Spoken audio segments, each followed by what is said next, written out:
हर हर महादेव। जय श्री राम भक्तों, स्वागत है सभी भक्तों का अपने YouTube चैनल में। आज की वीडियो में हम आप लोगों को ऐसे शिव भक्त की कहानी सुनाने जा रहे हैं। इस कहानी को सुनकर आप लोगों के मन में भगवान शिव के प्रति श्रद्धा और विश्वास जाग उठेगा। एक ऐसे सच्चे शिव भक्त और शिव की कहानी। जब भक्त ने शिव जी को मांस चढ़ाया, भगवान शिव की आंख से खून आया। तब भक्त ने अपनी ही आंखें शिव जी को लगा दी।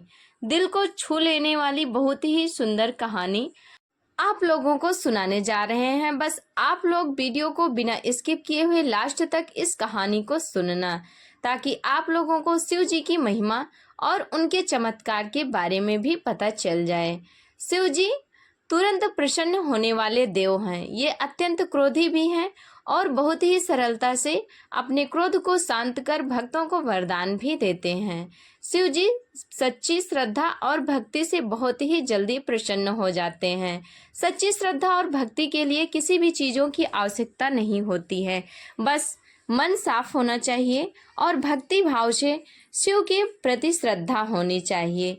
तो आइए इस वीडियो के माध्यम से आप लोगों को उस सच्चे शिव भक्त की कहानी सुनाने जा रहे हैं, जिसने शिवलिंग पर अपना पैर रखा था और भगवान शिव जी को मांस भी चढ़ाया था। फिर भी शिव जी प्रसन्न होकर उसको दर्शन किस प्रकार दिए। तो प्रिय श्रोताओं, आप लोग वीडियो में लास्ट तक बने रहिएगा। वीडियो अच्छी लगे, कहानी समझ में आए तो वीडियो को लाइक कर देना। कौन थे कनप्पा? शिवलिंग पर क्यों रखा था अपना पैर? संत कनप्पा शिव जी के बहुत बड़े भक्त थे। उन्हें 63 नैनार संतों में गिना जाता है। नैनार के बारे में पढ़ने पर यह पता चलता है कि पहले वे शिकारी थे, लेकिन बाद में संत बन गए। कहा जाता है कि वे पास की स्वर्णमुखी नदी में से मुंह में पानी भरकर लाते थे और उससे शिवलिंग का जलाभिषेक करते थे। चूंकि शिकारी थे ना, इसलिए जो भी उन्हें मिलता था उसे शिव को अर्पित कर देते थे। यहाँ तक कि एक बार उन्होंने सुअर का मांस भी शिव जी को चढ़ा दिया था। प्रिय भक्तों, आइए अब इस कहानी को विस्तार से सुनते हैं। कनप्पा नैनार की कहानी। संत कनप्पा से जो शिव जी के बहुत बड़े भक्त थे, उन्हें 63 नैनार संतों में गिना जाता है। कहा जाता है कि उनके पिता भी एक शिकारी के साथ एक शिव भक्त थे, जो शिव के बड़े बेटे कार्तिकेय की पूजा किया करते थे। लेकिन कनप्पा श्री कालहस्तीश्वरा मंदिर में वायुलिंग की पूजा करता था, जो उन्हें शिकार के दौरान मिला था। आंध्र प्रदेश में स्थित यह मंदिर तिरुपति जिले के श्री कालहस्ती शहर में बना हुआ है, जिसका बाहरी हिस्सा 11वीं सदी में राजेंद्र चोल ने बनवाया था। हालांकि बाद में विजयनगर साम्राज्य के राजाओं ने इस मंदिर का मरम्मत करवाया था। श्री कालहस्ती शहर में बना यह अनोखा मंदिर आज भी कनक्का की आस्था का प्रतीक है। कनक्का की कहानी की शुरुआत थिन्ना नाम के एक शिव भक्त से होती है। दरअसल थिन्ना को शिव की पूजा के नियमों की कोई भी जानकारी नहीं थी, लेकिन उसकी श्रद्धा अत्यंत गहरी थी। कहा जाता है कि वे पास की स्वर्णमुखी नदी से मुंह में पानी भरकर लाते थे और उससे शिवलिंग का जलाभिषेक करते थे। वे शिकारी थे, इसलिए उन्हें इस चीज का ज्ञान नहीं था कि भगवान शिव जी को कैसे जल चढ़ाया जाता है, क्या चढ़ाया जाता है और कैसे उनका पूजा पाठ किया जाता है। इसलिए जो भी मिलता था उसे शिव जी को अर्पित कर देते थे। यहाँ तक कि एक बार उन्होंने सुअर का मांस भी शिव जी को चढ़ा दिया था। हालांकि सबका ध्यान रखने वाले भोलेनाथ अपने इस भक्त की आस्था से काफी खुश थे। उन्हें पता था कि इसे पूजा करना नहीं आता है। ये ना तो मंत्र जानता है, ना ही विधि विधान जानता है। कनप्पा की आस्था को देख भगवान शिव ने अपने भक्त थिन्ना की परीक्षा लेने को ठानी और उस मंदिर में उस वक्त भूकंप के तेज झटके दिए। जब वहां बाकी साथियों और पुजारियों के साथ कनप्पा भी मौजूद थे, उसी मंदिर में जहां भूकंप आया। जैसे ही भूकंप के तेज झटके आए, सबको लगने लगा कि मंदिर की छत गिरने वाली है। सब मंदिर से भाग गए, लेकिन कनप्पा उस मंदिर में टिका रहा। वो भागा नहीं और अपने शरीर से शिवलिंग को पूरी तरह से ढक लिया, ताकि शिवलिंग को कोई क्षति ना पहुंचे और शिवलिंग ना ही गिरने पाए और ना ही टूटने पाए। मंदिर में स्थित उस शिवलिंग पर 3 आंखें बनी हुई थी। जैसे ही भूकंप के झटके थोड़ा कम हुए, कनप्पा ने देखा कि शिवलिंग पर बनी एक आंख से रक्त और आंसू एक साथ निकल रहे हैं। कनप्पा को समझ में आ गया कि किसी पत्थर से शिव जी के एक नेत्र में चोट लग गई है, इसलिए उनकी आंखों से खून बह रहा है और आंसू भी आ रहे हैं। भगवान शिव रो रहे हैं।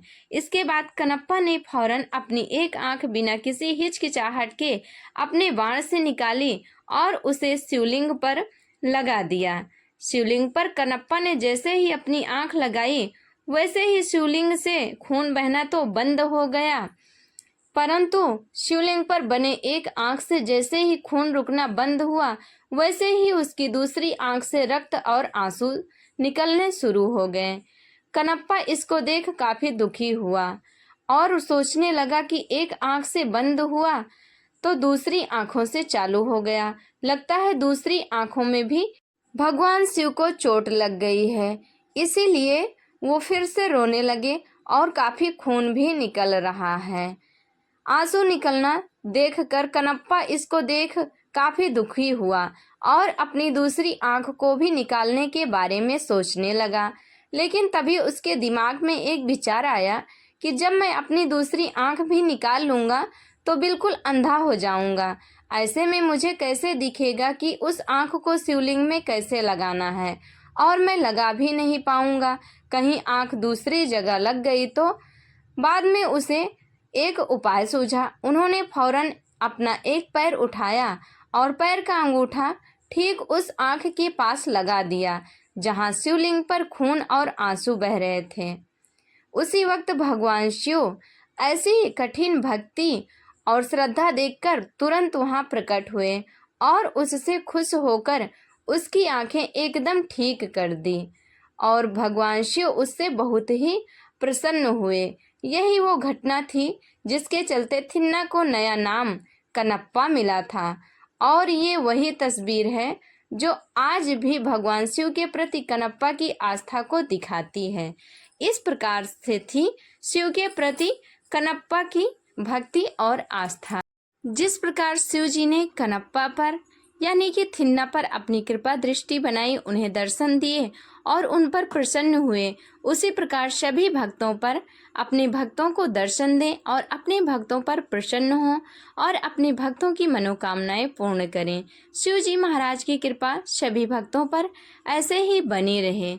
देवों के देव महादेव को प्रसन्न करना बहुत ही आसान है, लेकिन जितनी जल्दी ये प्रसन्न होते हैं उतनी जल्दी क्रोधित भी होते हैं। यदि सच्ची श्रद्धा और भक्ति के साथ इनका पूजा और पाठ किया जाए, इनका नाम लिया जाए, तो ये अवश्य ही अपने भक्तों की मनोकामनाओं को पूरा करते हैं। सच्ची श्रद्धा और भक्ति से यदि शिव का पूजन किया जाए तो बहुत ही जल्दी इंसान को उनके दर्शन प्राप्त होते हैं। भगवान शिव जी का दर्शन पाना बहुत ही कठिन है और सरल भी है। यदि सच्चे भाव से, सच्चे मन से उनका पूजन किया जाए, उनका वंदन किया जाए, और यदि भगवान शिव के साथ साथ माता पार्वती का भी पूजन और वंदन किया जाए तो अत्यंत शीघ्र भगवान शिव के साथ साथ माता पार्वती की भी कृपा बनी रहती है। तो प्रिय भक्तों, आप सभी पर भोलेनाथ की कृपा बनी रहे, इसी मनोकामना के साथ ये वीडियो यहीं तक। हमारे साथ जुड़े रहने के लिए धन्यवाद। वीडियो अच्छी लगी होगी तो लाइक कर देना, चैनल पर नए होंगे तो सब्सक्राइब कर लेना, कमेंट बॉक्स में हर हर महादेव लिखना बिल्कुल भी ना भूलना।